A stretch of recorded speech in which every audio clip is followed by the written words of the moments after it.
ഹരേ കൃഷ്ണ. സർവം ശ്രീ രാധാകൃഷ്ണാർപ്പണമസ്തു. ഇന്ന് നമുക്ക് ഷട്ടിലെ ഏകാദശിയെക്കുറിച്ച് നോക്കാം. ഈ ഏകാദശിയെക്കുറിച്ച് അറിയേണ്ട കാര്യങ്ങളെല്ലാം ഈ വീഡിയോയിൽ ഉൾക്കൊള്ളിച്ചിരിക്കുന്നു. ഷട്ടിലെ ഏകാദശി മാഘമാസം അല്ലെങ്കിൽ മാധവമാസം എന്നറിയപ്പെടുന്ന മകരമാസത്തിലെ കൃഷ്ണപക്ഷ ഏകാദശിയാണ്. അതായത് ജനുവരി 25-ാം തീയതി ശനിയാഴ്ചയാണ് ഷട്ടില ഏകാദശി കടന്നു വരുന്നത്. ഈ ഏകാദശിക്ക് ധാരാളം പ്രത്യേകതകളുണ്ട്. ഇതുവരെയും നമ്മൾ ധാരാളം ഏകാദശികൾ എടുത്തിട്ടുണ്ടല്ലോ. അപ്പോഴൊക്കെ നമുക്ക് അന്നദാനം അല്ലെങ്കിൽ വസ്ത്രദാനം ഇങ്ങനെയൊക്കെയുള്ള ദാനങ്ങൾ ചെയ്യാൻ കഴിഞ്ഞിട്ടില്ല എങ്കിൽ, മറ്റുള്ളവർക്ക് ധനമൊക്കെ ദാനം ചെയ്യാൻ കഴിഞ്ഞിട്ടില്ല എങ്കിൽ, ഈ ഏകാദശി, ഈ ഷട്ടിലെ ഏകാദശിയാണ് എല്ലാ ഏകാദശികളുടെയും ആ കുറവ് പരിഹരിക്കുവാൻ വേണ്ടിയുള്ള ദാനധർമ്മങ്ങൾക്ക് പ്രാധാന്യമുള്ള ഒരു ഏകാദശിയാണ്. നമ്മൾ ഏകാദശി എടുക്കുന്നതെല്ലാം നമ്മുടെ പാപങ്ങൾ തീർന്ന് ഭഗവാന്റെ അനുഗ്രഹം വാങ്ങി പുണ്യലോകങ്ങൾ പ്രാപിക്കുവാനുള്ള ഒരു തപസ്സാണ് ഏകാദശി വ്രതങ്ങളും എല്ലാം. അപ്പോൾ ഈ ഏകാദശികളെല്ലാം നമ്മൾ എടുക്കുമെങ്കിലും അതിൽ നമ്മൾ ദാനധർമ്മങ്ങൾക്ക് വലിയ പ്രാധാന്യം കൊടുക്കുന്നില്ല എങ്കിൽ, ഭഗവാനെ പൂജിക്കുകയും ആരാധിക്കുകയും തപസ് അനുഷ്ഠിക്കുകയും, വ്രതങ്ങളാണ് കലിയുഗത്തിൽ തപസ്സുകൾ. അപ്പോൾ ഏകാദശി പോലെയുള്ള കഠിന തപസ് അനുഷ്ഠിക്കുകയും ചെയ്യുമ്പോഴും അതിൽ ദാനധർമ്മങ്ങൾ ഭക്തർക്കോ അല്ലെങ്കിൽ നിർധനരായിട്ടുള്ളവർക്കോ സാധുക്കൾക്കോ ഒക്കെ ചെയ്യാൻ കഴിഞ്ഞിട്ടില്ല എങ്കിൽ, അങ്ങനെയൊരു കുറവ് നമ്മുടെ ഏകാദശി വ്രതത്തിൽ ഉണ്ടായിട്ടുണ്ടെങ്കിൽ, ഷട്ടിലെ ഏകാദശിയാണ് അത് പരിപൂർണമാക്കാനുള്ള ഏകാദശി. ഈ ഏകാദശി, ഷട്ടിലെ ഏകാദശിയുടെ മാഹാത്മ്യം തന്നെ, അതിൻ്റെ പുണ്യം തന്നെ ദാനധർമ്മങ്ങളിലൂടെ നമ്മുടെ ഇതുവരെയുള്ള ഏകാദശികളുടെ കുറവ് പരിഹരിച്ച് ആ ഒരു ദിവസം ദാനധർമ്മങ്ങൾ ചെയ്ത് ഈ ഏകാദശിയെ പരിപൂർണമായ ആ ഒരു സംതൃപ്തമായിട്ടുള്ള സ്വസ്ഥമായിട്ടുള്ള ആ പരമമായ പദങ്ങളിലെത്തുവാൻ നമ്മെ, ഊർധ്വലോകങ്ങളിലെത്തുവാൻ നമ്മെ സഹായിക്കുന്ന വ്രതമാണ് ഷട്ടിലെ ഏകാദശി വ്രതം.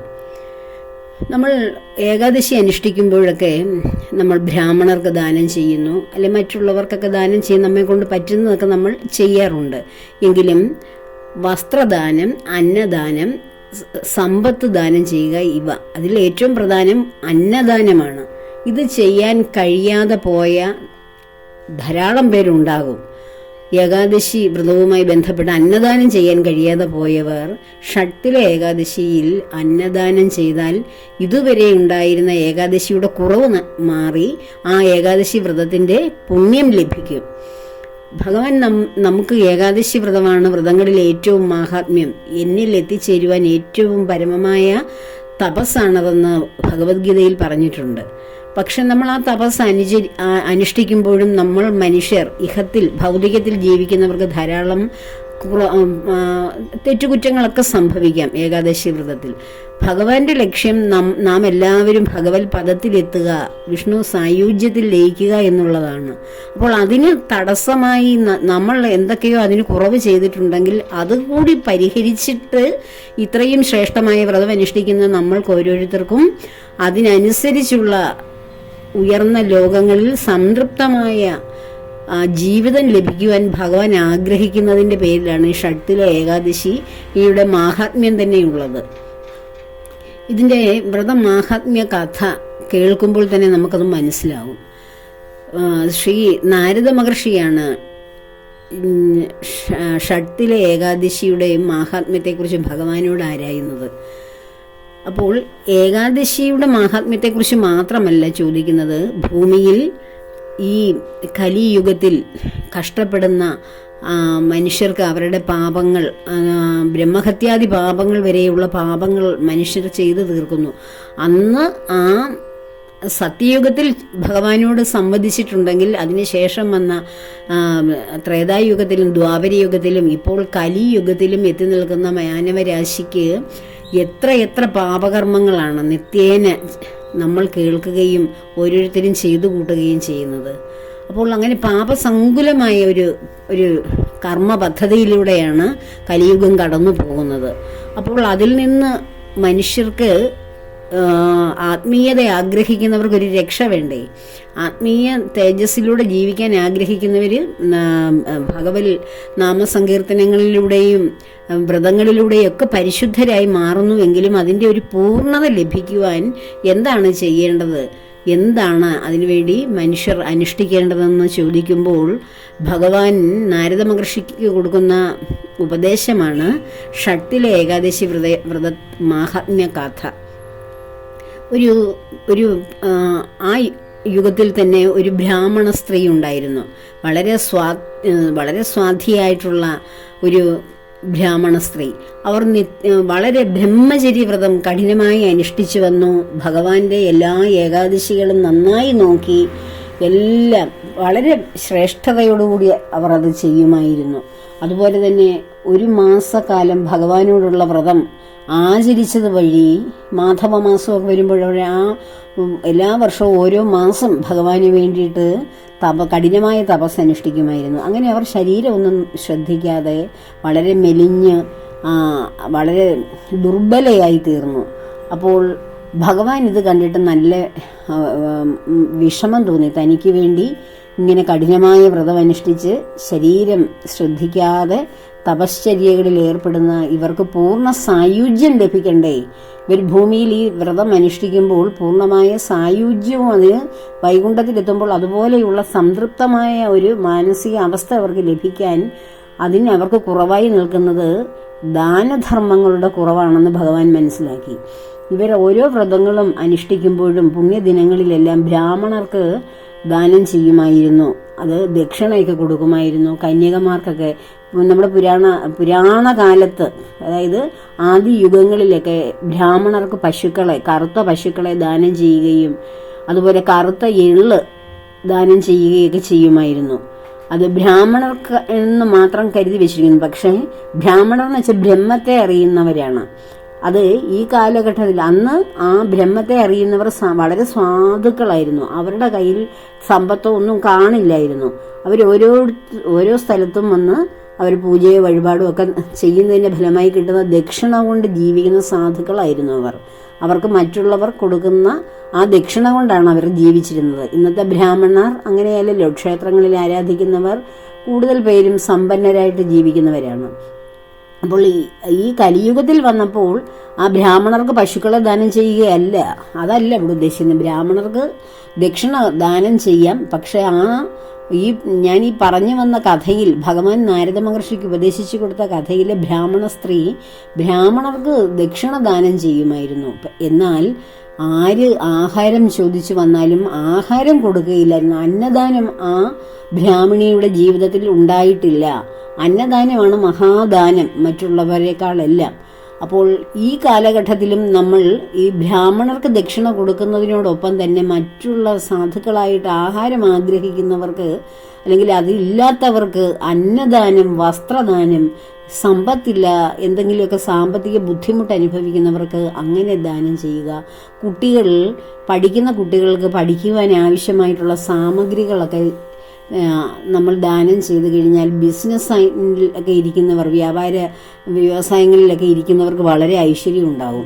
അപ്പോൾ ഇങ്ങനെയൊക്കെയുള്ള ദാനപ്രവൃത്തികളൊക്കെയാണ് നമ്മൾ ഈ ഷട്ടിലെ ഏകാദശി ദിവസങ്ങളിലും മറ്റ് ഏകാദശി ദിവസവും ചെയ്യേണ്ടത്.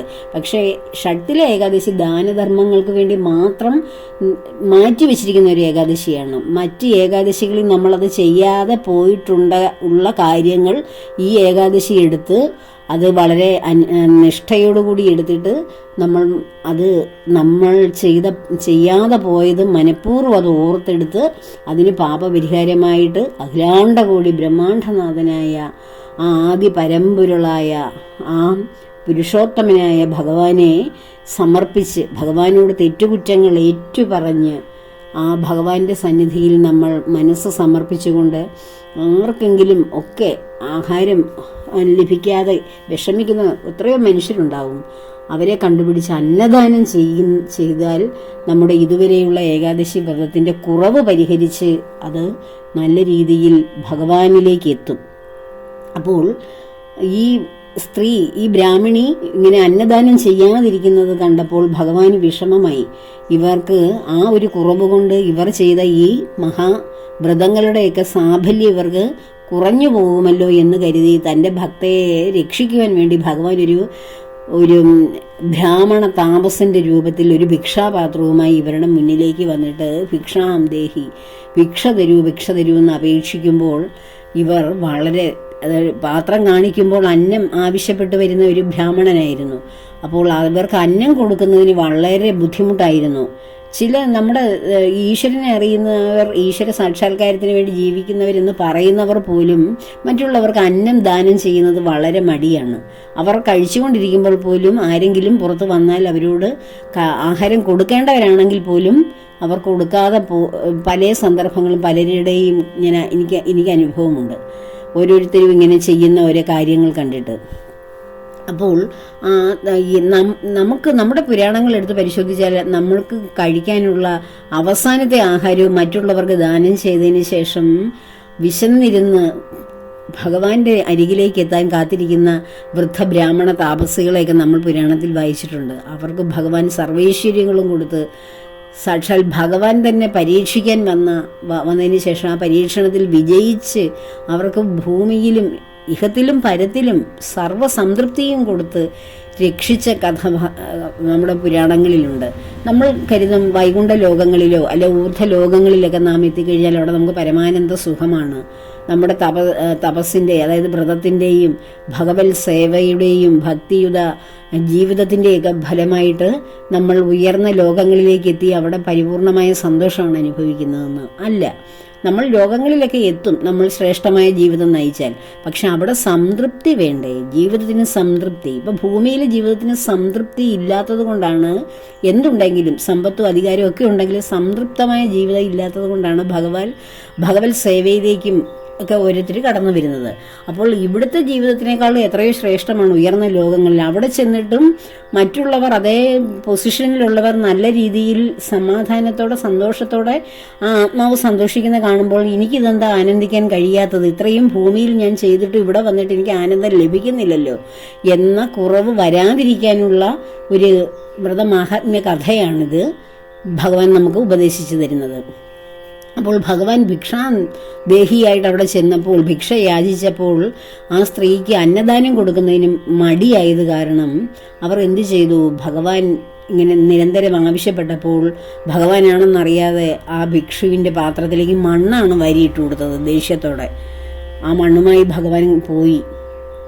ഇവർ വ്രതമൊക്കെ അനുഷ്ഠിച്ച് പുണ്യമായ ദിനങ്ങളിലൂടെ കടന്നു പോയതിൻ്റെ ഫലമായി അവരുടെ ശരീരമൊക്കെ വളരെ ക്ഷയിച്ച് ഭഗവാന് വേണ്ടിയിട്ട് അവർ വളരെ ദുർബലയായി തീർന്നു. അങ്ങനെ ഒരു ദിനം അവരുടെ ഈ ഭൗതിക ശരീരം ഉപേക്ഷിച്ച് അവർ വൈകുണ്ഠത്തിലേക്ക് എത്തി. ഭഗവാൻ വൈകുണ്ഠ ലോകം തന്നെ അവർക്ക് കൊടുത്തു. അവിടെ സുന്ദരമായ മണിമാളികയിൽ അവർക്ക് സ്ഥാനവും കൊടുത്തു. അവർ അവിടെ ജീവിക്കാൻ ആരംഭിച്ചു. തൻ്റെ സുഹൃതം കൊണ്ട് ലഭിച്ച ഈ മനോഹരമായ ജീവിതം അവർ ആനന്ദിക്കാൻ ശ്രമിക്കുമ്പോൾ അവർക്ക് സംതൃപ്തിക്ക് വേണ്ടിയിട്ട് അവിടെ ഒന്നും ഉണ്ടായില്ല. അവർക്ക് ആ മാളിക ലഭിച്ചു, അവിടെ ഒരു സ്ഥാനം കിട്ടി എന്നല്ലാതെ അവർക്ക് അവിടെ എത്തുമ്പോൾ ഒരു ശരീരമുണ്ട്. ഭൂമിയിലെയാണ് പഞ്ചഭൂതാത്മകമായ ഈ ശരീരം. മറ്റു ലോകങ്ങളിൽ അതാത് തന്മാത്രകൾ ഉപയോഗിച്ചുള്ള ശരീരമുണ്ട്. ആ ശരീരത്തിലിരുന്ന് അവർക്ക് അവിടെ ഇരുന്ന് ആനന്ദിക്കുവാനുള്ള യാതൊരു ഐശ്വര്യകരമായിട്ടുള്ള കാര്യങ്ങൾ ലഭിക്കാതെ വന്നപ്പോൾ അവർ ഭഗവാനോട് പരാതി പറയുകയാണ്.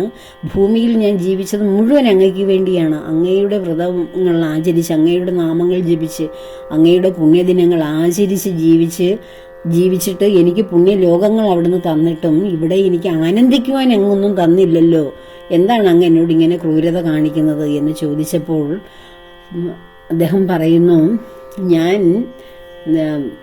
അല്ലയോ ബ്രാഹ്മണി, താങ്കളുടെ മുന്നിൽ ഞാൻ ഭിക്ഷാം ദേഹിയായി വന്ന് നിന്നപ്പോൾ എനിക്ക് മണ്ണല്ലേ അവിടുന്ന് വാരിയിട്ട് തന്നത്. അപ്പോൾ അന്നം ചോദിച്ച് വന്നവർക്ക് മണ്ണ് കൊടുത്തപ്പോൾ ആ മണ്ണ് ഭക്ഷിച്ചാൽ ഒരാളുടെ വിശപ്പ് മാറുമോ? ഇല്ലല്ലോ. പക്ഷെ അത് കൊടുക്കുവാനുള്ള മനസ്സും, അതും ആഹാരം കൊടുക്കുവാനില്ലെങ്കിൽ ഇല്ലെന്ന് പറയുന്ന മനസ്സിനേക്കാൾ ഉപരിയാണ് ക്രൂരമായ മനസ്സോടുകൂടി മണ്ണ് വാരി കൊടുത്തത്. അപ്പോൾ വ്രതങ്ങൾ എടുക്കുകയും എന്നെ പൂജിക്കുകയും ചെയ്യുന്നതിനോടൊപ്പം തന്നെ മനസ്സ് ശുദ്ധമാക്കുവാനും മറ്റുള്ളവരുടെ ആവശ്യങ്ങൾ, അതായത് ഏറ്റവും ചെറിയ ആവശ്യമാണ് ആഹാരത്തിൻ്റെ ആവശ്യം, അതിലും വലുതാണ് മറ്റുള്ള ആവശ്യങ്ങളെല്ലാം. അപ്പോൾ അതും സാധിച്ചു കൊടുക്കാതെ, അതായത് ശരീരത്തിൻ്റെ ഏറ്റവും പ്രാഥമികമായ ആവശ്യമായ അന്നം അത് കൊടുക്കാതെ വിട്ട, ഓരോ ആർക്കും കൊടുക്കാതെ വിട്ടിരുന്നു. അവസാനം നിങ്ങൾ അങ്ങനെ ആകണം എന്ന് കരുതി ഞാൻ വന്നപ്പോൾ പോലും എന്നോടും അങ്ങനെ തന്നെ കാണിച്ചതിൻ്റെ ഫലമാണിത് എന്ന് പറഞ്ഞ് അവരെ ആശ്വസിപ്പിക്കുകയാണ്. ഇനിയും ദേവ പത്നിമാർ നിങ്ങളുടെ മാളികയിൽ വന്ന് നിങ്ങളെ വിളിക്കുമ്പോൾ നിങ്ങൾ ഷട്ടിലെ ഏകാദശി വ്രതത്തിൻ്റെ മാഹാത്മ്യം പറഞ്ഞു തന്നാൽ മാത്രമേ അവർക്ക് വേണ്ടി നിങ്ങളുടെ വാതിലുകൾ തുറന്നു കൊടുക്കാവുള്ളൂ എന്ന് പറഞ്ഞ് അവരെ സാന്ത്വനിപ്പിച്ച് ഭഗവാൻ വിടുന്നു. അതുപോലെ തന്നെ അവർ അവരുടെ മാളികയിലേക്ക് തിരികെ പോവുകയും അല്പ ദിവസങ്ങൾക്ക് ശേഷം ദേവകന്യകമാർ, ദേവസ്ത്രീകൾ വന്ന്, ദേവപത്നിമാർ വന്ന് ഇവരുടെ പ്രവേശനദ്വാരത്തിൽ മുട്ടി വിളിക്കുമ്പോൾ ഇവർ പറയുന്നു, ഷട്ടിലെ ഏകാദശി വ്രതത്തിൻ്റെ മാഹാത്മ്യം എനിക്ക് പറഞ്ഞു തരൂ, ഇതെങ്ങനെ അനുഷ്ഠിക്കണമെന്ന് എനിക്ക് പറഞ്ഞു തരൂ എന്ന് പറയുമ്പോൾ അവർ ഈ ബ്രാഹ്മണിക്ക് വേണ്ടി അതെല്ലാം വളരെ നിഷ്ഠയോടുകൂടി പറഞ്ഞു കൊടുക്കുന്നു. അത് കേട്ട് മനസ്സ് നിറഞ്ഞ സന്തോഷത്തോടുകൂടി വാതിൽ തുറന്ന് ഈ ദേവസ്ത്രീകളുടെ അനുഗ്രഹത്താൽ അവർ വീണ്ടും ഷട്ടിലെ ഏകാദശി വ്രതം അനുഷ്ഠിക്കുകയും ആ വ്രതത്തിൻ്റെ പരിസമാപ്തിയിൽ സർവ സന്തോഷവും സമാധാനവും ഐശ്വര്യവും മാനസിക സംതൃപ്തിയും നിറഞ്ഞ ജീവിതത്തോടുകൂടി അവർ വൈകുണ്ഠ ലോകത്ത് ജീവിക്കുകയും ചെയ്യുന്നു. അപ്പോൾ വൈകുണ്ഠത്തിലെത്തിയാലും കുണ്ഠതയില്ലാത്തിടത്തെത്തിയാലും നാം കുണ്ഠിതരാകുന്നത് ഭൂമിയിലെ കർമ്മത്തിൻ്റെ ഫലമാണ്. അപ്പോൾ ഇതാണ് ഈ ഷട്ടിലെ ഏകാദശി വ്രത മാഹാത്മ്യ കഥ. ഈ കഥ ഇന്ന് പറഞ്ഞെങ്കിലും ഇന്ന് കേട്ടെങ്കിലും നിങ്ങൾ ഏകാദശി ദിവസം ഇത് കേൾക്കുക തന്നെ വേണം. അപ്പോൾ ഈ ഏകാദശിയുടെ മാഹാത്മ്യം നമുക്ക് വർദ്ധിക്കുകയും നമ്മുടെ മനസ്സിന് പരിവർത്തനം വരികയും നാം ഈ കഥ കേൾക്കുമ്പോൾ അതനുസരിച്ച് നമ്മുടെ ജീവിതത്തിൽ നാം എന്തെങ്കിലുമൊക്കെ ദാനധർമ്മങ്ങളൊക്കെ ചെയ്യും. നമ്മൾ എന്ത് കാര്യങ്ങൾ ഇവിടെ പിടിച്ചു വെച്ചുകൊണ്ടിരിക്കും, നമ്മൾ സമ്പത്തോ അല്ലെങ്കിൽ ആഹാരം മറ്റുള്ളവർക്ക് ദാനം ചെയ്യുവാനുള്ള അന്നത്തിന് വേണ്ടിയുള്ള സമ്പത്തോ ഒക്കെ മാറ്റി നമ്മൾ വെച്ചിരുന്നാലും അത് നമ്മുടെ കയ്യിലിരിക്കില്ല. നമ്മളൊരു മറ്റൊരു ആവശ്യത്തിന് വേണ്ടി അത് ഉപയോഗിക്കും. ആ ഒരാൾക്ക് സഹായിക്കാനോ അല്ല മറ്റുള്ളവർക്ക് എന്തെങ്കിലും ദാനം ചെയ്യുവാനോ വേണ്ടി ആകുന്ന ഒരു ചെറിയ സമ്പത്ത് നമ്മൾ നമ്മുടെ സ്വന്തം ആവശ്യത്തിനായിരിക്കും ഉപയോഗിക്കുന്നത്, നമ്മളത് ചെയ്യാതിരുന്നാലും. അപ്പോൾ എല്ലാം നമുക്ക് വേണ്ടി മാത്രമാണ് നാം ചെയ്യുന്നത്. മറ്റ് അതായത് മനുഷ്യരെന്ന് പറയുന്ന മറ്റുള്ളവർ എന്ന് പറയുന്നത് ഭഗവാന്റെ തന്നെ വ്യത്യസ്തമായിട്ടുള്ള ജീവഭേദങ്ങൾ തന്നെയാണ്. അത് മനസ്സിലാക്കി കഴിഞ്ഞാൽ നമ്മുടെ മുന്നിൽ വന്ന് കൈ നീട്ടുകയോ ഒരു കാര്യം ആവശ്യപ്പെടുകയോ ആഹാരമൊക്കെ ചോദിക്കുന്നവരോട് ചോദിക്കാതെ തന്നെ നമുക്ക് കൊടുക്കണം. ഒരാളുടെ മുഖം നോക്കിയാൽ തന്നെ അറിയാം അവർ ആഹാരത്തിന് വിഷമിക്കുന്ന അല്ലെ അവർ വിശക്കുന്ന മനുഷ്യനാണോ ആരാണെന്നുള്ളത്. അപ്പോൾ അവർ വന്ന് ആഹാരം ചോദിച്ചാൽ പോലും കൊടുക്കാത്ത മനുഷ്യരുടെ അവസ്ഥയൊന്ന് ആലോചിച്ച് നോക്കി. അപ്പോൾ അവർ ഈശ്വരാനുഗ്രഹം ഉള്ളവരാണോ? അല്ല. അപ്പോൾ നമുക്കുണ്ടായ പരിമിതികളെല്ലാം ഈ ഷട്ടിലെ ഏകാദശിയോടുകൂടി മാറണം. അതുപോലെ തന്നെ അന്ന് മനുഷ്യർക്ക് മാത്രമല്ല പശുക്കൾക്ക് പഴുത്ത പഴങ്ങളൊക്കെ കൊടുക്കുന്നത് വളരെ ഉത്തമമാണ്. പശുക്കളുടെ വയറ് നിറയ്ക്കുക. പഴയ കാലത്ത് പശുക്കളെ ഗോമാതാക്കളായിട്ടല്ലേ കാണുന്നത്. പഴയ കാലം ഇക്കാലത്തും ഗോക്കളെ കൊണ്ട് ജീവിത ഉപാധി നടത്തുന്ന യാദവ വംശത്തിന് എല്ലായ്പ്പോഴും പശു മാതാവ് തന്നെയാണ്. അതിൽ നിന്നാണ് വരുമാന മാർഗം. ഒരു വീട്ടിൽ യാദവംശം വേണ്ട, നമ്മുടെ നാട്ടിൽ ഒരു വീട്ടിൽ പശുക്കൾ ഉണ്ടെങ്കിൽ ആ പശുവിൽ നിന്നല്ലേ ഒരു വീട്ടിലെ ഫാം നടത്തുന്നവരും 2-3 പശുക്കളൊക്കെ കൊണ്ടും ഒക്കെ നടത്തുന്നവരൊക്കെ ആ പശുക്കളെ കൊണ്ടല്ലേ അവരുടെ ആദായങ്ങളെല്ലാം, അവരുടെ വീട്ടിലെ ചിലവുകൾ, കുട്ടികളുടെ വിദ്യാഭ്യാസം, കൃഷിയിടങ്ങളിലെ കാര്യങ്ങൾ, അവർക്ക് നന്നായിട്ട് പാലുൽപ്പന്നങ്ങളും ഉപയോഗിക്കാം, അടുത്തുള്ളവർക്ക് ശുദ്ധമായ പാലുൽപ്പന്നങ്ങൾ ഉപയോഗിക്കാം. അപ്പോൾ പശു ഒരു മാതാവ് തന്നെയല്ലേ ശരിക്കും, മനുഷ്യരെ രക്ഷിക്കാനുള്ള അമ്മയല്ലേ. അമ്മയെന്ന് വെച്ചാൽ നമ്മുടെ അമ്മയാണ് നമ്മുടെ കുട്ടികളുടെ കാര്യങ്ങളെല്ലാം A to Z അറിയുന്നത്. ഒന്നും ചോദിക്കാതെ തന്നെ അമ്മയ്ക്ക് അറിയാം കുഞ്ഞിന് വിശക്കുന്ന സമയവും കുട്ടികൾക്ക് ആവശ്യമുള്ള കാര്യങ്ങളും എല്ലാം. എന്ന് പറഞ്ഞ പോലെ ഏത് സമയത്തും പഴയ കാലത്തൊക്കെ വീട്ടിൽ പശുക്കളുണ്ടെങ്കിൽ അതിഥികൾ കടന്നു വന്നാൽ ഓടിച്ചെന്ന് പശുവിനെ കറന്ന് പാല് കൊടുക്കുകയോ ചായ ഇട്ട് കൊടുക്കുകയോ ഒക്കെ ചെയ്യുന്ന സമ്പ്രദായം ഉണ്ടായിരുന്നു. എൻ്റെ വീടൊരു പശു ഉള്ള വീടായിരുന്നു. ധാരാളം പശുക്കളും കൃഷിയും കച്ചിത്തുറവും ഒക്കെ ഉള്ള ഒരു ഇതിലാണ് ഞാൻ വളർന്നു വന്നത്. എപ്പോഴും എരുത്തിൽ ധാരാളം പശുക്കളുണ്ടാവും.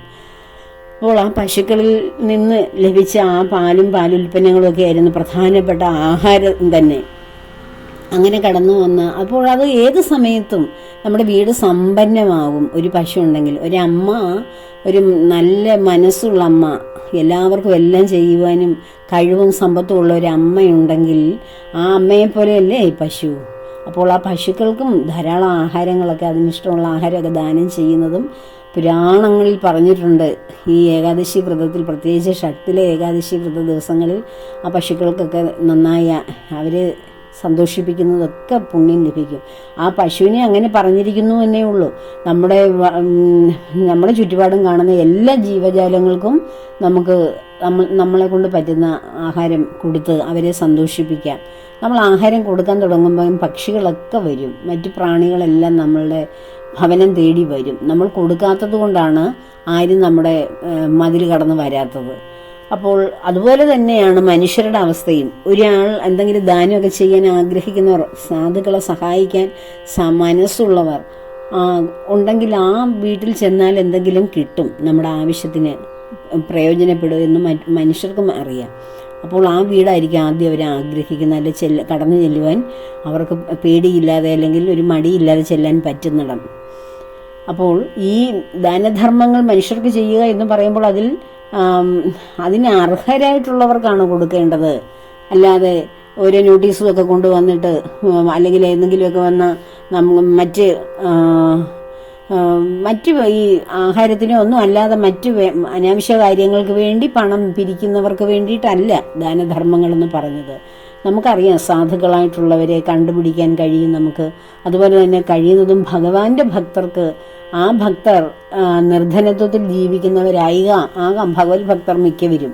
അപ്പം അങ്ങനെയൊക്കെ ഉള്ളവരെയൊക്കെ കണ്ടുപിടിച്ച് അവരെ സഹായിക്കുമ്പോഴാണ് ഭഗവാന്റെ ഹൃദയം നിറയുന്നത്. ഭഗവാൻ അവിടെ സന്തോഷിക്കുകയാണ് ചെയ്യുന്നത്. എനിക്ക് വേണ്ടി ജീവിക്കുന്നവരെ നീ സഹായിക്കുന്നല്ലോ, അപ്പോൾ നീ തന്നെയാണ് അവരുടെ ഭഗവാൻ എന്ന് ഭഗവാൻ തന്നെ ചിന്തിക്കും. അപ്പോൾ ഭഗവാന്റെ അനുഗ്രഹം അങ്ങനെയുള്ളവർക്ക് ധാരാളം ലഭിക്കും. അപ്പോൾ ഷട്ടിലെ ഏകാദശി, ഷട്ട് എന്ന് വെച്ചാൽ 6, തിലവെന്ന് വെച്ചാൽ 7, 6 തരത്തിൽ എള്ള് കൊണ്ടുള്ള ഉപയോഗങ്ങളാണ് ഈ ഷട്ടിലെ ഏകാദശിയുടെ ഒരു പ്രത്യേകത.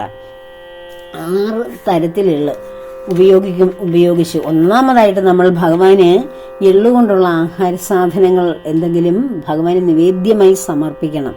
അതുപോലെ തന്നെ അതിനോടൊപ്പം തന്നെ പേരയ്ക്കായൊക്കെ പോലെയുള്ള കായ് ഫലങ്ങളും ഒക്കെ, മധുരമുള്ള ഫലങ്ങളും ഒക്കെ ഭഗവാന് സമർപ്പിക്കാം. പ്രത്യേകിച്ച് എള്ള് കലർന്ന എള്ളുണ്ടയൊക്കെ പോലെയുള്ള എള്ളുകൊണ്ടുള്ള ആഹാര പദാർത്ഥങ്ങൾ, എള്ള് നേരിട്ട് ഭഗവാന് സമർപ്പിക്കാം, എള്ളുകൊണ്ടുള്ള ആഹാര പദാർത്ഥങ്ങൾ സമർപ്പിക്കാം. അങ്ങനെ എള്ള് ഭഗവാന് സമർപ്പിക്കുന്നതാണ് ഒരു പ്രധാനപ്പെട്ട ഉപയോഗം. പിന്നെ നമ്മൾ കുളിക്കാൻ ഉപയോഗിക്കുന്ന വെള്ളത്തിൽ, ഏകാദശി വ്രത ദിവസം വെളുപ്പിനെ നമ്മൾ സ്നാനം ചെയ്യുമ്പോൾ അതിൽ ഒരു നുള്ള് എള്ള് ഇട്ടതിന് ശേഷം അതിൽ കുളിക്കുകയാണെങ്കിൽ അതും വളരെ ശ്രേഷ്ഠമാണ്. അതുപോലെ എള്ളിങ്ങനെ അരച്ച് പേസ്റ്റ് പോലെയാക്കി നമ്മുടെ നെറ്റിയിലും മുഖത്തും കൈകാലുകളിലൊക്കെ പുരട്ടുന്നതും ആ ദിവസത്തിൻ്റെ ഒരു മാഹാത്മ്യമാണ്. എള്ള് കലർന്ന ജലത്തിൽ പിതൃക്കൾക്ക് തർപ്പണം നടത്തുന്നത്, എള്ളുകൊണ്ട് പിതൃക്കളെ തർപ്പണം നടത്തുന്നത്, പിതൃക്കൾക്ക് നമ്മൾ തർപ്പണം നടത്തുന്നത് എപ്പോഴും ജലത്തിലല്ലേ, ആ ജലത്തിൽ എള്ള് കലർത്തിയാൽ അതും ശ്രേഷ്ഠം തന്നെയാണ്. അതുപോലെ തന്നെ നമ്മൾ എള്ള് കഴിക്കാം, നമുക്ക് എള്ള് ഭക്ഷിക്കാം, എള്ളും കൊണ്ടുണ്ടാക്കിയ ഭക്ഷണ പദാർത്ഥങ്ങളൊക്കെ കഴിക്കാം. പിന്നീട് എള്ള് ദാനം ചെയ്യാം, മറ്റുള്ളവർക്ക് എള്ള് കലർന്ന ഭക്ഷണം ദാനം ചെയ്യാം, എള്ള് ദാനം ചെയ്യാം. ഇങ്ങനെയൊക്കെയുള്ള ദാനധർമ്മങ്ങളും ഇങ്ങനെ 6 വിധത്തിലാണ് എള്ളിൻ്റെ ഉപയോഗം ഉള്ളത്. അപ്പോൾ ഈ ഈ എള്ള് ദാനം ചെയ്യുന്നതിനോടൊപ്പം എള്ളിൻ്റെ ഉപയോഗം ഈ വിവിധ ക്രമത്തിൽ പറഞ്ഞതിനോടൊപ്പം അന്നദാനം എന്ന മഹാദാനവും ആരെയെങ്കിലുമൊക്കെ കണ്ടുപിടിച്ച് നമുക്ക് ചെയ്യാം. അതുപോലെ ഏകാദശി വ്രതത്തിൽ നവധാന്യങ്ങൾ ഉപയോഗിക്കാൻ പാടില്ല എന്ന പ്രമാണം ഈ ഷട്ടിലെ ഏകാദശിയിൽ ചിലർ എള്ള് കഴിക്കാറുണ്ട്. ആ പ്രമാണം തെറ്റിച്ചിട്ട് എള്ളും ഭക്ഷിക്കണം. ഈ 6 വിഭാഗത്തിൽ എള്ളിൻ്റെ ഉപയോഗം പറഞ്ഞതിൽ ഒന്ന് എള്ള് ഉപയോഗിക്കണം, നമ്മൾ ഭക്ഷിക്കാനും ഉപയോഗിക്കാം. അപ്പോൾ ഈ ഷട്ടിലെ ഏകാദശി എന്ന് പറയുന്നത് എള്ളിൻ്റെ ഒരു സമർപ്പണം മാത്രമല്ല, ഇതുവരെയും ദാനധർമ്മങ്ങളൊന്നും ചെയ്യാതെ പോയവർക്ക്, ഏകാദശി എന്ന് വെച്ചാൽ ദാനധർമ്മമാണ്. അത് നമ്മളെപ്പോഴും ബ്രാഹ്മണർക്കാണ് ഏകാദശി ദിവസം ക്ഷേത്രത്തിൽ ദ്വാദശിക്ക് പോയി അവിടെ ദ്വാദശി സമർപ്പണമൊക്കെ നടത്തുകയാണ് നമ്മൾ ചെയ്യുന്നത്, ദക്ഷിണ. പക്ഷേ ബ്രാഹ്മണർക്ക് ചെയ്യുന്നത് പോലെ തന്നെ നമ്മൾ മറ്റുള്ളവർക്കും ആ ക്ഷേത്രത്തിൻ്റെ പരിസരത്ത് എത്രയോ നിർധനരുണ്ടാവും, അവർക്കൊരു നേരത്തെ ആഹാരം മേടിച്ച് കയ്യിൽ അവർക്ക് കൊടുക്കുക. അവരുടെ മനസ്സും സന്തോഷിക്കും, ആ മുഖത്തത് കാണാൻ കഴിയും. ഏതെങ്കിലുമൊക്കെ ക്ഷേത്രത്തിൻ്റെ സമീപത്ത് ചെന്നാൽ മതി, നമുക്ക് ആഹാരമൊക്കെ അന്വേഷിച്ചിരിക്കുന്ന ധാരാളം പേരെ കാണാൻ കഴിയും. നമ്മൾ വിചാരിക്കും ആഹാരം ഇല്ലാത്തവരാരുണ്ടെന്ന്. എല്ലാവരും നല്ലതായിട്ട് നിറഞ്ഞ് കഴിച്ചിട്ട് നിറഞ്ഞിരിക്കുന്നവരല്ലേ എന്ന്. ഇഷ്ടമുള്ള വീട്ടിലുള്ള ആഹാരത്തിന് പുറമെ പുറത്തു നിന്നുള്ള ആഹാരവും കഴിച്ച് സമ്പന്നതയിൽ ജീവിക്കുന്നവരാ എല്ലാവരും. പിന്നെ ഞങ്ങൾ ആഹാരത്തിന് ആരെ തേടി പോകും സംശയം വരും. ഏതെങ്കിലുമൊക്കെ ക്ഷേത്രങ്ങളിൽ അന്ന് ദർശിക്കാൻ പോകുമ്പോൾ, അല്ലെങ്കിൽ നമ്മൾ ഭഗവാനോട് തന്നെ പറഞ്ഞാൽ മതി, ഭഗവാനെ അന്നം ആഗ്രഹിക്കുന്ന ആരെയെങ്കിലും എൻ്റെ മുന്നിൽ കൊണ്ട് തരണേന്ന് പറയുക പോലും വേണ്ട. അങ്ങനെ ഒരു ചിന്ത ഉണ്ടായാൽ മതി, ഭഗവാൻ അതിന് അർഹരായിട്ടുള്ളവരെ നമുക്ക് കാണിച്ചു തരും. അപ്പോൾ ഒരാൾക്കെങ്കിലും ദാനം ചെയ്യുക. എള്ള് നമ്മളന്ന് വാങ്ങി, കറുത്ത എള്ളാണ് എപ്പോഴും അതിന് ഉപയോഗിക്കേണ്ടത് ഷട്ടിലെ ഏകാദശിക്ക്.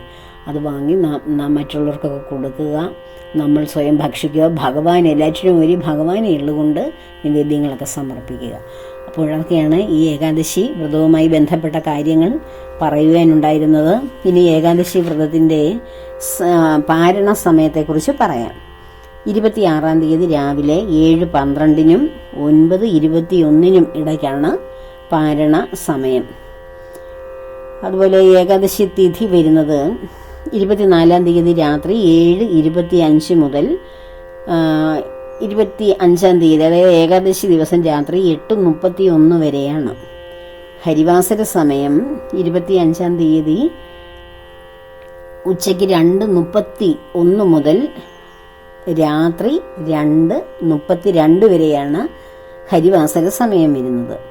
അപ്പോൾ ഏകാദശി വ്രതവുമായി ബന്ധപ്പെട്ട എല്ലാ കാര്യങ്ങളും പറഞ്ഞു എന്ന് കരുതുന്നു.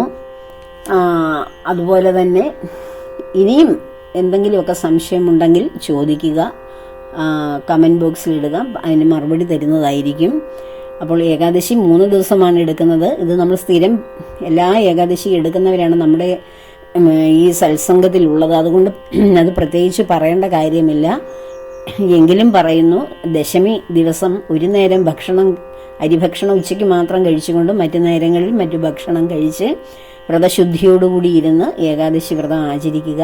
ദശമി ദിവസമാണ് തുളസിയിലേക്ക് പറിച്ച് ശേഖരിച്ച് വെച്ച് ഏകാദശി ദിവസവും ദ്വാദശി ദിവസവും ഒക്കെ ഭഗവാനെ പൂജിക്കേണ്ടത്. ഏകാദശി ദിവസം തുളസി ദേവിക്ക് നെയ്ദീപം കൊളുത്തി പ്രസീത തുളസി ദേവി പ്രസീത ഹരിവല്ലഭേ ക്ഷീരോത് മദനോദ്ഭൂതേ തുളസി ത്വാം നമാമ്യഹം എന്ന പ്രാർത്ഥനയോടുകൂടി തുളസി ദേവിയെ 3 തവണ വലം വെച്ച് പ്രാർത്ഥിക്കുക. വലം വയ്ക്കാൻ പറ്റുന്നില്ലെങ്കിൽ അത് മനസ്സിൽ സങ്കല്പിക്കുക വലം വയ്ക്കുന്നതായിട്ട്, എന്നിട്ട് നെയ്ദീപം തെളിക്കുക. അതുപോലെ ലക്ഷ്മി സമേതനായ ഭഗവാനെ വേണം ധ്യാനിക്കേണ്ടത് ഏകാദശി ദിവസങ്ങളിൽ. അണ്ടകടാഹ നിർമ്മാതാവായ അഖിലാണ്ടകോടി ബ്രഹ്മാണ്ഡനാഥനായ ഭഗവാനും ഭഗവാന്റെ ആ വാമഭാഗം, ഭഗവാന്റെ ആ സന്തോഷമായിട്ടുള്ള ഹൃദയത്തിലിരിക്കുന്ന ഭഗവാന്റെ ശക്തി സ്വരൂപിണിയായ ആ ലക്ഷ്മി ദേവിയും അടിയങ്ങളിൽ പ്രസാദിക്കണമേ. അടിയങ്ങളുടെ സർവ്വ ദുരിതങ്ങളിൽ നിന്നും, ദാരിദ്ര്യ ദുഃഖത്തിൽ നിന്നും, സമ്പത്തില്ലാത്ത ആ ഒരു ദരിദ്രമായ അവസ്ഥയിൽ നിന്നും അടിയങ്ങളെ പൂർണ്ണമായി ഉദ്ധാരണം ചെയ്ത് പൂർണ്ണമായ ഐശ്വര്യവും സമാധാനവും സന്തോഷവും തരണേ എന്ന പ്രാർത്ഥനയാണ് വേണ്ടത്. നമ്മുടെ ദാരിദ്ര്യ ദുഃഖത്തിന് ശമനം, നമുക്ക് എന്താണോ ഇല്ലാത്തത് അതാണ് ദാനം ചെയ്യേണ്ടത് ഏകാദശിക്ക്. ആ ഇല്ലാത്തത് ദാനം ചെയ്യുമ്പോഴാണ് അത് നമ്മുടെ ഭവനങ്ങളിലേക്കും ജീവിതത്തിലേക്കും വന്ന് കുന്നുകൂടുന്നത്. നമ്മൾ അന്നദാനം എന്ന് പറയുന്നത് നമ്മുടെ ജീവിതത്തിലെ ഏറ്റവും വലിയ ഒരു പുണ്യമാണ്. കാരണം നമുക്ക് ഒരിക്കലും അന്നമില്ലാത്ത ഒരു അവസ്ഥ ജീവിതത്തിൽ ഉണ്ടാവാതെ ഇരിക്കുന്നതാണ് ഏറ്റവും പുണ്യം. ആഹാരം വേണ്ട വിധത്തിൽ കഴിക്കാനില്ലാത്ത മനുഷ്യരുടെ ജീവിതം വളരെ ദാരിദ്ര്യപൂർണ്ണമല്ലേ. അപ്പോൾ ജീവിതത്തിന് അടിസ്ഥാനപരമായിട്ട് വേണ്ടത് ആഹാരമാണ്. ആ ആഹാരത്തിന് നമ്മൾ സമ്പൽ സമൃദ്ധമായി ആഹാരം കഴിക്കണമെങ്കിൽ നമ്മുടെ കയ്യിൽ എന്ത് വേണം? സമ്പത്തുണ്ടാവണം. അപ്പോൾ സമ്പത്തും ഐശ്വര്യവുമാണ് ഏകാദശി വ്രതങ്ങൾ നോക്കുന്നതിലൂടെ നമുക്ക് ലഭിക്കുന്നത്. മാത്രമല്ല, നമ്മൾ ആഗ്രഹിക്കുന്ന ജീവിതചര്യകൾ മാറ്റി വെച്ചുകൊണ്ട് ആ 3 ദിവസങ്ങളിൽ ഭഗവാന് വേണ്ടി സമർപ്പണം ചെയ്യുമ്പോൾ ഇഹത്തിൽ മാത്രമല്ല പരത്തിൽ ഭഗവാൻ തൻ്റെ ഹൃദയസ്ഥാനത്ത് ഭഗവാൻ നമ്മെ ചേർത്തിരുത്തുകയും ചെയ്യും. അതാണ് ഏകാദശി വ്രതത്തിൻ്റെ മാഹാത്മ്യം. ഭൗതിക സാഹചര്യങ്ങളിലെ മാറ്റങ്ങൾ മാത്രമല്ല, ആത്മീയമായ പരിവേഷത്തിലൂടെ ഭഗവാനോളം യോഗ്യരായി മാറുകയാണ് നമ്മൾ ഓരോരുത്തരും. അപ്പോൾ ഏകാദശി ദിവസം നിർജ്ജലമായും ജലം കഴിച്ചും അല്ലെങ്കിൽ പാലും പഴങ്ങളോ അല്ലെങ്കിൽ പഴവർഗ്ഗങ്ങൾ കഴിച്ചും ഏകാദശി എടുക്കാം. നവധാന്യങ്ങൾ ഉപയോഗിക്കാതിരിക്കുക. അതിനുശേഷം ദ്വാദശി ദിവസം പാരണ സമയം എന്ന് വെച്ചാൽ വ്രതം അവസാനിപ്പിക്കുന്ന സമയം. ആ സമയം ഞാൻ പറഞ്ഞു കഴിഞ്ഞു. ആ സമയത്ത് വ്രതം അവസാനിപ്പിച്ചതിന് ശേഷം തുളസി തീർത്ഥമോ അല്ലെങ്കിൽ ക്ഷേത്രത്തിൽ പോയി അവിടുത്തെ തീർത്ഥമോ ഒക്കെ കഴിച്ച് വ്രതം ആ സമയത്ത് തന്നെ അവസാനിപ്പിച്ചതിന് ശേഷം വീണ്ടും ശുദ്ധമായ ആഹാരമൊക്കെ കഴിക്കുക. ധാരാളം വെള്ളം കുടിക്കുക. അപ്പോൾ വ്രതം എടുത്തതിൻ്റെ ക്ഷീണം മാറാൻ, പ്രത്യേകിച്ച് ചൂട് സമയമല്ലേ. പിന്നീട് ഉച്ചയ്ക്ക് വീണ്ടും അരിയാഹാരം കഴിക്കുന്നവർ അത് ഒരു നേരം മാത്രം ശുദ്ധാഹാരം കഴിക്കുക. വൈകുന്നേരം വീണ്ടും ഫലവർഗ്ഗങ്ങൾ എന്തെങ്കിലും കഴിക്കാം. അന്നും വ്രതത്തോടുകൂടി ഇരിക്കാം, നാമജപങ്ങളോടുകൂടി ഇരിക്കാം. വിഷ്ണു സഹസ്രനാമം ജപിക്കാൻ കഴിയുന്നവർ അത് ചെയ്യുക. ഭഗവത്ഗീതയൊക്കെ പാരായണം ചെയ്യുക. അതിന് സാധിക്കുന്നവർ ഇതൊക്കെ പറയുകയാണ്, ഇതൊക്കെ ചെയ്യാൻ സാധിക്കുന്നവർ ചെയ്യുക. ഇല്ലെങ്കിൽ ഒന്നിനും പറ്റുന്നില്ല, എനിക്കൊരു പാരായണത്തിനും പറ്റുന്നില്ല എങ്കിൽ ഓം നമോ ഭഗവതേ വാസുദേവായ, ഓം നമോ ഭഗവതേ നാരായണായ, ഈ ദ്വാദശാക്ഷര മന്ത്രം ജപിക്കുക. ഭഗവാന്റെ നാരായണ മന്ത്രം ജപിക്കുക. ഭഗവാനുമായി ബന്ധപ്പെട്ട സ്തോത്രങ്ങൾ, അറിയാവുന്ന നാമങ്ങളും സ്തോത്രങ്ങളും ഒക്കെ അവനവൻ്റെ സമയമനുസരിച്ച്, മനസ്സിൻ്റെ സ്വസ്ഥതയനുസരിച്ച് ജോലിക്രമങ്ങളിൽ ഉൾപ്പെടുത്തി അതും കൂടെ ജപിച്ചുകൊണ്ട് ഭഗവാനോട് താതാത്മ്യം പ്രാപിക്കുക. എപ്പോഴും ഭഗവത് സ്മരണയിലിരിക്കുക. സത്സംഗങ്ങളൊക്കെ അതിൽ ഉൾപ്പെടുക, അത് കേൾക്കുക. പുരാണങ്ങളൊക്കെ പാരായണം ചെയ്യാൻ സമയമില്ലെങ്കിൽ സോഷ്യൽ മീഡിയയിലൂടെ പാരായണം ചെയ്തിട്ടിരിക്കുന്നത് കേൾക്കുകയും അതിൻ്റെ അർത്ഥങ്ങൾ പറയുന്നത് കേൾക്കുകയും എപ്പോഴും ഭഗവത് സ്മൃതിയിൽ ആ ദിവസം കഴിഞ്ഞു പോകട്ടെ. നമ്മൾ ഒരു വർഷത്തിൽ എല്ലാ ദിവസവും നമ്മുടെ ജീവിതത്തിന് വേണ്ടിയുള്ള നെട്ടോട്ടം ഓടുകയും നമ്മുടെ കുടുംബത്തിന് വേണ്ടി നമ്മൾ നമ്മുടെ ആഗ്രഹങ്ങളും ഭക്തി സേവനങ്ങളും ഒക്കെ മാറ്റി വയ്ക്കുകയാണ്. അപ്പോൾ ഏകാദശി ദിവസം നിർബന്ധമായും ഈ ഒരു ദിവസം ഞാൻ ഭഗവാന് വേണ്ടി മാറ്റിവെക്കുന്നു. എനിക്ക് ജീവൻ തന്ന, എൻ്റെ ജീവിതത്തിൽ വേണ്ടുന്ന എല്ലാ സൗഭാഗ്യങ്ങളും സന്തോഷങ്ങളും തരുന്ന, അല്ലെങ്കിൽ എനിക്ക് ദുഃഖം തരുന്ന, ആ ദുഃഖം തരുന്നത് ഭഗവാൻ സുഖം തരുവാൻ വേണ്ടിയാണ്. എല്ലാം തരുന്ന എൻ്റെ ഭഗവാന് വേണ്ടിയിട്ട് എൻ്റെ ഹൃദയത്തിൽ ഹൃദയനാഥനായിരിക്കുന്ന, എനിക്ക് എന്നിലിരിക്കുന്ന ജീവനെ പ്രവർത്തിപ്പിക്കുന്ന, ആ ജീവൻ പ്രവർത്തിക്കുന്ന കാലം വരെയും ഈ വ്രതങ്ങൾ എടുക്കുവാനും സത്സംഗങ്ങൾ കേൾക്കുവാനും ഭൂമിയിലെ കർമ്മങ്ങൾ ചെയ്യുവാനും കഴിയുകയുള്ളൂ. എപ്പോഴാണോ ഭഗവാൻ നമ്മിൽ നിന്ന് അകന്നു പോകുന്നത്, നമ്മുടെ ബോധം നഷ്ടപ്പെടുന്നത്, അവിടെ നമ്മുടെ ജീവിതം, ഈ ഭൂമിയിലെ ജീവിതം ജീവിക്കുന്നു എന്ന അനുഭവം തീരുകയാണ്. ശരീരം ബാക്കിയിരുന്നാലും നമ്മൾ ജീവിക്കുന്നു എന്ന അനുഭവം നമുക്കില്ലല്ലോ. ആ ശരീരം മറ്റുള്ളവരല്ലേ ചിതയ്ക്കും അഗ്നിക്കിരയാക്കുന്നത്. അപ്പോൾ നമ്മൾ ജീവിക്കുന്നു എന്ന അനുഭവം തരുന്നത് സത്യത്തിൽ ഭഗവാൻ നമ്മുടെ ഹൃദയസ്ഥനായിട്ടിരിക്കുന്നത് കൊണ്ടാണ്. ക്ഷേത്രജ്ഞനായിരിക്കുന്ന ഭഗവാനാണ് നമ്മളിവിടെ ജീവിക്കുന്നു എന്ന അനുഭവം നമുക്ക് തരുന്നത്. ആ അനുഭവം ഉള്ളതുകൊണ്ടാണ് നമ്മളിത് സത്സംഗങ്ങളിൽ ഉൾപ്പെടുന്നതും ഭഗവത് സേവനങ്ങളിൽ ഏർപ്പെടുന്നതും നമ്മുടെ കുടുംബകാര്യങ്ങളിൽ ഏർപ്പെടുന്നതും തൊഴിൽപരമായിട്ടുള്ള കാര്യങ്ങളിൽ ഉൾപ്പെടുന്നതും എല്ലാം. അപ്പോൾ ഇതിനെല്ലാത്തിനും കാരണഭൂതനായ ഭഗവാനെ വേണം എപ്പോഴും സ്മരിക്കുവാൻ. ഭഗവാനാണ്. എല്ലാവരും നമ്മെ വിട്ടുപോയാലും വിട്ടുപോകാത്ത ഏക ബന്ധു ഭഗവാനാണ്. ഓരോരുത്തരും വിട്ടുപോകുമ്പോഴും നമ്മൾ കരയുന്നതും വിഷമിക്കുന്നതും ആരുടെ മുന്നിലാണ്? ആ വ്യക്തികളുടെ മുന്നിലാണോ? അല്ല, ഭഗവാന്റെ മുന്നിലാണ്. അപ്പോൾ നമ്മെ ഒരിക്കലും വിട്ടുപോകാത്ത ഏക ബന്ധുവാണ് നമ്മുടെ ഹൃദയസ്ഥനായ, ഏറ്റവും ഒരു ശ്വാസത്തിനുള്ളിൽ ഇരിപ്പുണ്ട് ഭഗവാൻ. അത് നമ്മൾ അറിയുന്നില്ല. എന്നിട്ട് അറിയാത്ത മനുഷ്യരെ ചൊല്ലിയും കിട്ടാത്ത കാര്യങ്ങളെ ചൊല്ലിയും നമ്മൾ കരയും വേവലാതിപ്പെടുകയും ഒക്കെ ചെയ്യുകയാണ് ചെയ്യുന്നത്.